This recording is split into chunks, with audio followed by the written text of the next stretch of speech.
and I'm not hiding it. A lot of you have already figured this out through day-to-day interaction with me. It's just that obvious. Lots of you suspect, but are too afraid to ask. Well, I'm going to clear the air today and set things straight once and for all. But before I reveal this part of myself, it is vital that you join me on a trip back in time. Way back in time. Like 17 years ago, back in time. On April 17, 1998, just a few minutes after 12 a.m., a baby girl named Annie Vance was born at Day Kimball Hospital just down the road from here. I was a pretty tiny baby, and my aunt always said that my legs were so skinny that I had chicken legs. This became my nickname, and to this day she still calls me Chicken Legs, even though it doesn't quite apply anymore.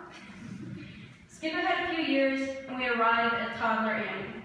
As a youngin', I loved to play dress up. I had a whole chest of brand new clothes in my room that I would mix and match and then put fashion shows on for my family. There's this great picture of me when I was probably 5 years old, and I'm standing on the stairs wearing this awful grass skirt with a sequin pink vest, no shirt, and a hot pink cowboy hat. I've got a toy microphone in my hand, and I'm singing at the top of my lungs. It's perfect. This young Annie loved to mess around with crayons and spin art and absolutely loved Polly Pockets. But she also loved Hot Wheels and boys' Legos. A few years later, we have mega tomboy Annie. I actually looked like a little boy, and strangers would often refer to me as a boy. My parents would usually judge and correct them, but it never bothered me. I wanted to be a boy. It sounded so much fun. They got to run around and play in the dirt and explore and wrestle, while I got to play with baby pink kitchen sets, puzzles, and a karaoke machine. At school, I went all out at recess. I dominated the foursquare courts, was monkey bar royalty, and a formidable basketball opponent. During the summers, I attended the local 4-H camp, where I would grow to love the outdoors and camping. These were some of the best years of my life, and I wish I could go back and live forever as a bouncing, bubbly 10-year-old. But sadly, time moved on, and I started to grow up. Now, we've reached middle school. We all know how awkward middle school can be, but these 4 years of my life were absolutely awful. At this stage in my life, I started to feel the peer pressure to look girly. I could no longer dress the way I wanted without getting made fun of. And so, I tried to dress really girly. I shopped at stores where all the cool kids shopped, but nothing ever fit my stumpy figure right. As awkward as middle school was, I started to learn a lot of things about myself. Turns out, I was really good at music. Like, really good. I started out on the clarinet, and when I had mastered that instrument, I expanded to the tenor saxophone, the drums, and the trumpet. I also started skiing and snowboarding, and I developed a love for the sciences. But this string of highs was, as always, accompanied by a long string of lows. In 8th grade, I started to struggle with academics, and I began to develop depression and anxiety. I started to gain weight, and I would try so hard to fit in with the popular crowds that I ended up hating myself even more than I already did. This phase carried over into my freshman and the beginning of my sophomore years at Pomfret, and I preferred to block that period of my life out of my mind. And now, the dreaded sophomore year arrives. Sophomore year was probably the worst year of my life, but it was also the most important.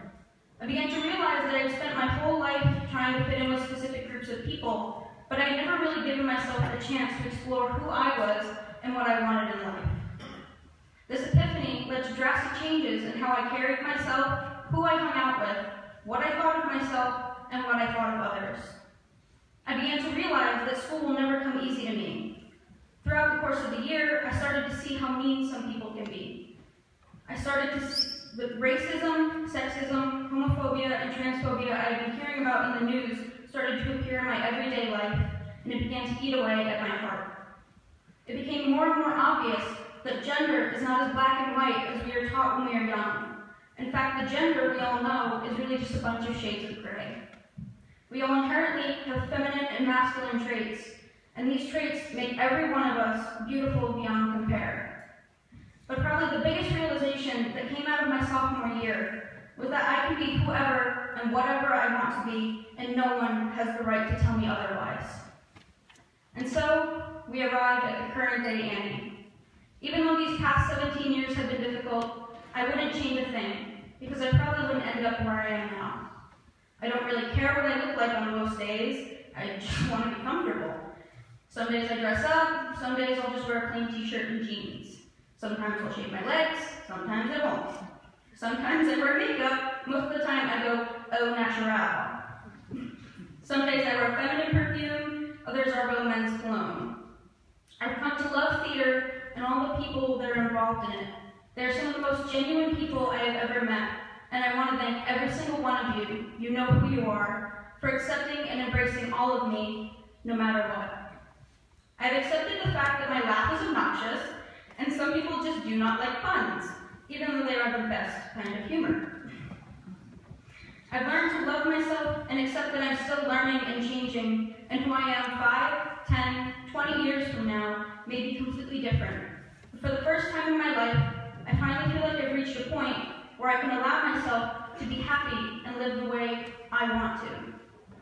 But wait, Annie, you forgot to tell everyone that little secret of yours.